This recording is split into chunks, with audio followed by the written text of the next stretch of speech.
we got to see a little John Cena heart.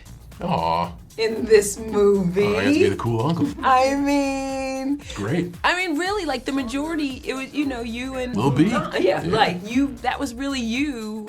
I thought it was great to get to kind of flip it in a franchise like this. Cannon cars. We've known each other for a long time, and it was really cool to be able to enter as Jacob, as you saw him in 9, doing what he does, and then evolve into a cool uncle, but it made sense. Like, hey, we need to get him from A to B, and in doing so, you know, keep him okay, make it fun.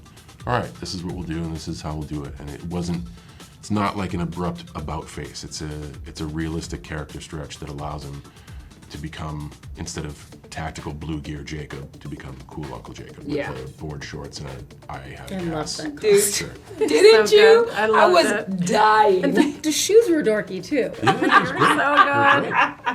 great. He went full on. You gotta go there. Game recognizes game.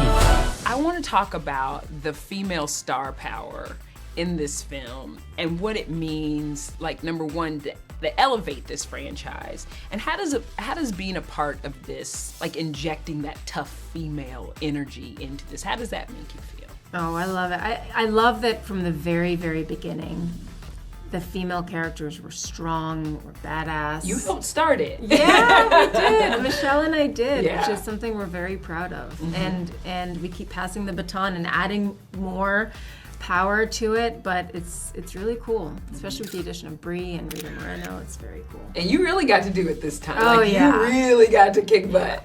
Yeah. Now I want one for every single film because See? it's just so much fun. You know, we'd already be there if Roman wasn't driving Ford Knox on wheels. You see me shining, baby. The success of these films are no secret, John, and I love the franchise so much. But one of the things I think that still kind of makes me a little is I do feel like people still consider these like male films, but they're for everybody. I mean, when you think about just the energy that they bring, talk about the fact that these films are just for everyone. I think that speaks to Fast's global appeal. The fact that it is for everyone. The film travels the world. It transcends language. You can watch it and kind of know what's going on. Yeah. Like, it really speaks volumes to why everyone loves it and why the movies are such a global success. A perspective is that they could be fueled by a bit of machismo, but I'd volley that with the amount of audiences that it's entertained through 10 movies now, over 20 years. So the fact that it can go anywhere in the world and can entertain such a wide scope of audience, it's not, with the data, it's not just guys going to the movies, it's everybody. We'd be nothing without you. And we appreciate you very much. Can we talk about Vin's infamous video messages that he did? Like, first of all, do you guys get the ones personally during the holidays too? Do you get them like on your personal phones, or does he do that? I'll tell you, honestly, as a friend, he's great at staying in touch. Oh. And whether that's through text or through video message or send me moments, like, man, do I feel loved and wanted and part of something. Oh, and I love that. That's like all the time. That's not just on holiday. He's very good with letting you know what standing you're in, how he's feeling, asking you how you're doing. He's a real friend. Yeah. You know, the Guardians cast told us that too, that he's very much that guy. We have a big dinner tonight, and Vin also is notorious for doing toasts, and then for having everyone else do a toast, so I'm getting mine ready. I was gonna say, do you have it?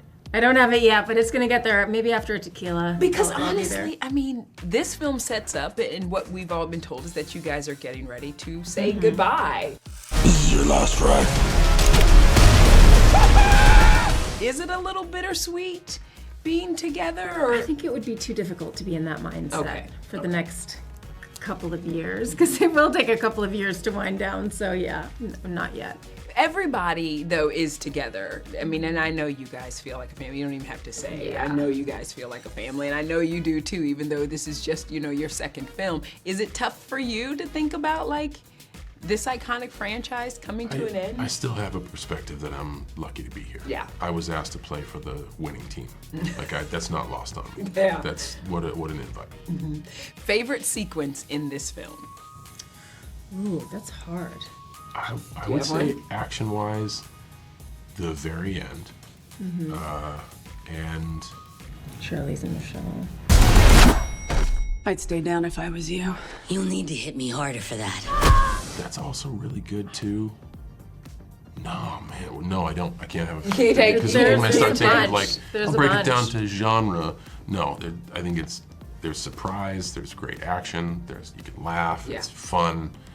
Man, it's a great movie. I did not think that anything could top 7 for me. I mean, that has been my favorite. But y'all did Right. like this. When I tell you, I'm like, what am I watching? What is happening here? Where did Jason Momoa go for this? Like, what is? Yeah.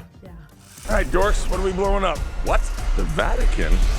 Wow, you guys are going to hell. When you were on set and you're watching this man work and the stuff that he's pulling out of his hat and doing with this character, were you like, what's happening here too? I'm speaking for him at this point, but I think being brought into a franchise that is very self-aware and kind of give him the green light to be the root of all evil and encouraging him to go for it. Yeah. Like, what a better environment. Yeah. Hey, we're all cool here.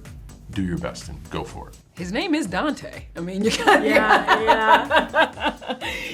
of got to go there. And you can't be in Rome, the city of love, without feeling the love. So what was your favorite part of shooting here? My stuff was shot in London, which is another place I love to shoot. Oh, that's right, yeah. But can I just share something so embarrassing? I landed for the premiere and I'm like, oh gosh, we should really shoot here. Oh, wait, we did. I just wasn't there for it. That's right. I think about But that's it right, is, it is an amazing backdrop. It is.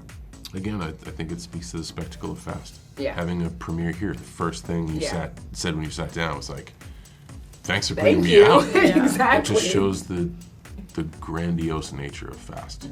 Bring everyone to an amazing location to premiere this movie that's shot here that the world is going to enjoy. Like that's how Fast does it. It's why Fast is so big. I asked you what your favorite was, your favorite sequence. What's been, and we'll go over the whole franchise, all 10 movies, the most ludicrous, pun intended, ludicrous like stunt sequence that you've seen or that you think has happened?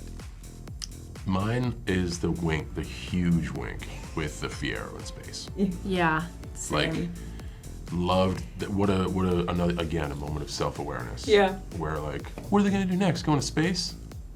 We sure are. That is true. That is true. I thought that was well done, cheeky, good. Yeah. Homeboys in Space is mine too. I love agree. it. And like everything Fast, like just real enough to be like, I think I could do that. Just real enough. You know? In the movie, you do say, in the 90s, if you were rolling in a 5.0, you were the man. So in the 90s, what were you rolling in and what were you rolling in? Not a 5.0. No, man, I was rolling in like I had a few cars, all of them beat up old muscle cars. I had a Chevy Nova, 1970 Chevy Nova for a while. I had a 66 Chevelle.